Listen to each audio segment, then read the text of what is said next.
अस्सलामुअलैकुम दोस्तों, कैसे हैं आप। उम्मीद करता हूं आप बहुत अच्छे होंगे। दोस्तों, मैं अपने चैनल आसान उर्दू SBL में आपका खैर मकदम करता हूं। दोस्तों, जैसा कि आपको मालूम है कि रमज़ान मुबारक का महीना ख़त्म होने वाला है और ईद बहुत करीब है। तो दोस्तों, ईद के बारे में लोगों के अंदर ये कशमकश है कि इस बार ईद उल फित्र की नमाज़ होगी या नहीं, क्योंकि पूरे मुल्क में लॉकडाउन है और हमारी मसाजिद को, मकादिब को, खानकाहों को, ईदगाहों को और जामे मसाजिद को बंद कर दिया गया है। तो क्या ऐसे माहौल में ईद की नमाज़ हो सकती है या नहीं? दोस्तों, इसी के बारे में आपसे थोड़ी सी बात करूंगा।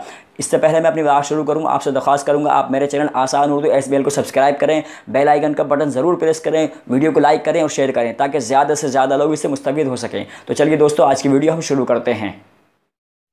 तो नाज़रीन, जैसा कि मैंने आपको बताया कि पूरे मुल्क में लॉकडाउन होने की वजह से हमारे मसाजिद, मकातिब, खानकाहों, ईदगाहों और दीगर जो हमारी इबादत गाहें हैं उनको बंद कर दिया गया है। तो दोस्तों, ऐसे माहौल में क्या ईद उल फित्र की नमाज़ हो सकती है या नहीं? तो दोस्तों, इसी के मुतालिक मैं आपसे बात करूँगा।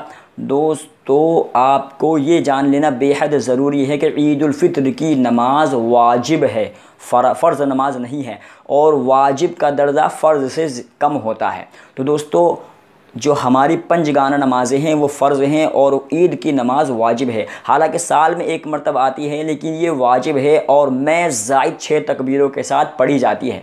दोस्तों, इसका पढ़ने का तरीक़ा क्या है और ये कब हमारे ऊपर लाजिम आएगी और कैसे हम इसको पढ़ सकते हैं, इसके बारे में मैं आपको बताता हूँ।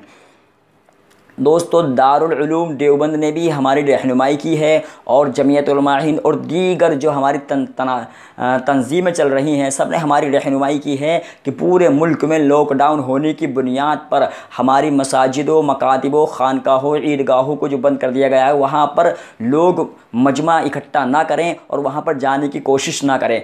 फ़र्दन वक्तन फ़वक्तन अपने घरों पर, अपनी बैठकों में, अपने बाहरी कमरों में, और जैसा कि मामूल चल रहा है कि नमाज जुमा जैसा कि हो रही है, वैसे ही ईद उल फित्र की नमाज़ भी अपने घरों में पढ़ सकते हैं। उसके लिए शराइत क्या क्या हैं? उसके लिए शराइत ये है कि कम से कम 5 आदमी होना ज़रूरी हैं। एक मुक़्तदी हो, एक मुअज़्ज़िन हो, एक इमाम हो और कम से कम 3 मुक़्तदी हों, तो भी ईद उल फित्र की नमाज़ अदा की जा सकती है। ईद उल फित्र की नमाज़ अदा करने के लिए क्या क्या मसाइल हैं और क्या क्या चीज़ें उसकी ज़रूरी हैं, क्या क्या उसके शराइत हैं। दोस्तों, इसके बारे में मैं अगर आपसे बात करूं तो वीडियो बहुत ज़्यादा लंबी हो जाएगी। दारुल उलूम देवबंद ने जो हमारी रहनुमाई की है उसके बारे में भी मैं आपसे बहुत कम ही जिक्र करूंगा और उसका लिंक, उस वीडियो का लिंक और उस फतवे का लिंक मैं आपको डिस्क्रिप्शन बॉक्स में दे दूंगा। आप वहां से उसको वीडियो को देख सकते हैं कि दारुल उलूम देवबंद ने जो रमज़ान मुबारक से पहले लॉकडाउन और तरावी के मुताल्लिक जो फतवा जारी किया था, वही शराइत जो है दारुल उलूम देवबंद ने अपने ईद उल फित्र की नमाज़ के बारे में भी लगाए हैं। तो दोस्तों, उसका लिंक डिस्क्रिप्शन बॉक्स में है, आप वहाँ से देख सकते हैं।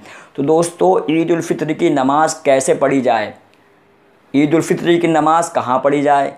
बेहतर तो यह है कि ईद उल फित्र की नमाज़ अपने घरों में कम से कम 5 आदमी हो जाएं, तो बाहरी बैठकों में या अपने सहनों में या अपने घर के ऐसी जगह पर जहां पर प्रशासन को या हुकूमत, जो हमारी हुकूमत सेहत है या महकमा सेहत जो है, वहाँ पर किसी चीज़ को उनको अंदेशा ना हो, ऐसी जगह पर ईद उल फित्र की नमाज़ अदा की जा सकती है।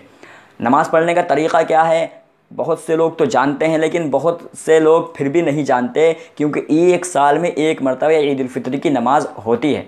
तो दोस्तों, नमाज़ पढ़ने का तरीक़ा यह है, सबसे पहले नियत करेंगे। नियत की मैंने 2 रकात नमाज ईद उल फित्र की, मैं ज़ायद 6 तकबीरों के, या इस तरह कहेंगे नियत की मैंने 2 रकात नमाज ईद उल फित्र वाजिब, मैं ज़ायद 6 तकबीरों के, वास्ते अल्लाह ताला के, पीछे इस इमाम के, रुख मेरा काबा शरीफ को, अल्लाहु अकबर ये कहकर सबसे पहली रकात में अल्लाहु अकबर कहकर हाथों को नाफ के नीचे बांध लेंगे। उसके बाद में सुब्हानक अल्लाहुम्मा यानी सना पढ़ेंगे। उसके बाद में फिर 2 तकबीरें इमाम कहेगा अल्लाहु अकबर, पहली तकबीर में हाथ छोड़ देंगे, फिर दूसरी तकबीर में कहेगा अल्लाहु अकबर, फिर हाथ छोड़ देंगे, फिर तीसरी तकबीर जो इमाम कहेगा तो उसको हाथ बांध लेंगे। फिर इमाम क़िरात करेगा और फिर रुकू सुजूद इस तरह एक रकात मुकम्मल हो जाएगी।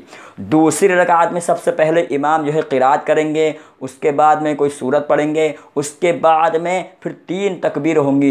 पहली तकबीर में हाथ कानों तक ले जाएंगे, छोड़ देंगे, दूसरी में कानों तक ले जाएंगे, छोड़ देंगे, तीसरी में कानों तक ले जाएंगे और छोड़ देंगे, और चौथी तकबीर में बिना कानों तक हाथ ले जाए रुकू में चले जाएंगे। और बक़िया नमाज जो है वो आम नमाज की तरह अदा की जाएगी। तो दोस्तों ये याद रखने की ज़रूरी चीज़ है कि पहली रकात में सबसे पहली तकबीर जो होगी, तकबीर तहरीमा अल्लाहु अकबर कहकर हाथ बांध लेंगे, फिर सना पढ़ेंगे। उसके बाद में फिर 2 तकबीरें होंगी, तो फिर दोनों तकबीरों में हाथ कानों तक उठाएंगे और छोड़ देंगे। और फिर उसके बाद में जो चौथी तकबीर होगी, यानी एक तो सना की तकबीर हो गई, 2 कानों तक हाथ उठाए और छोड़ दिए, और फिर चौथी तकबीर जो होगी उसमें हाथ बांध लेंगे। तो पहली तकबीर में अल्हम्दु से यानी क़िरात से पहले तकाबीर होंगी पहली रकात में, और दूसरी रकात में क़िरात के बाद जो है तकबीरें होंगी। तो इन्हीं को 6 तकबीरें यानी मैं ज़ायद 6 तकबीरों के कहा जाता है।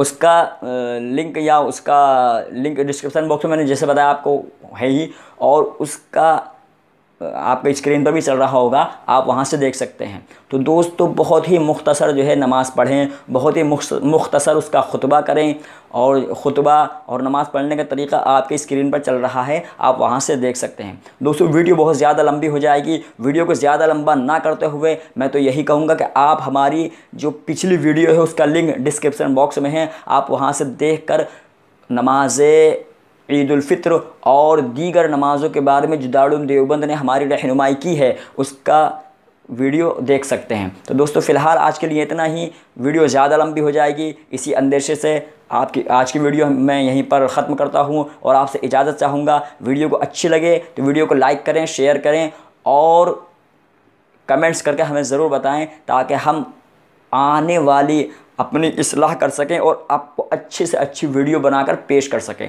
तो दोस्तों आज के लिए फ़िलहाल इतना ही, और चैनल को सब्सक्राइब करना ज़रूर करें, न भूलें। अस्सलामु अलैकुम वरहमतुल्लाहि वबरकातुहू।